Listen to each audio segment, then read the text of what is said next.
আমরা আফ্রিকার জঙ্গলে আটকে পড়েছিলাম, কিন্তু অবশেষে আমরা বের হলাম। এটা কি ফল? অনেকগুলো আছে। এগুলো খুব খেতে খুব সুস্বাদু। আপনারা কি খাবেন? আপনারা খাবেন?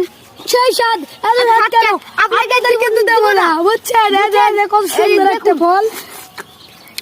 কামড় দেখা সেই স্বাদ ভাই। এখন আমরা আবার আফ্রিকার জঙ্গলের ভিতরে ঢুকে যাবো, কেননা হারিয়ে গেছিলাম। এখন আমরা বুঝে গেছি কিরকম ভাবে ভিতরে যেতে হবে, এবার কিরকম ভাবে বের হতে হবে।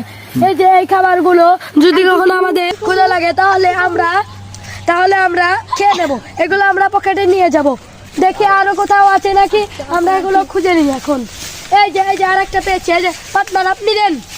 হ্যাঁ, খোঁজেন, খুঁজে নেন। এই যে আর একটা পেয়েছি। এখন আমরা ভিতরে ঢুকে যাবো। ফলগুলো এখন আমরা ফেটে নিয়ে এখন ভিতরে যাবো আমরা। হ্যাঁ, এখন ভিতরে গিয়ে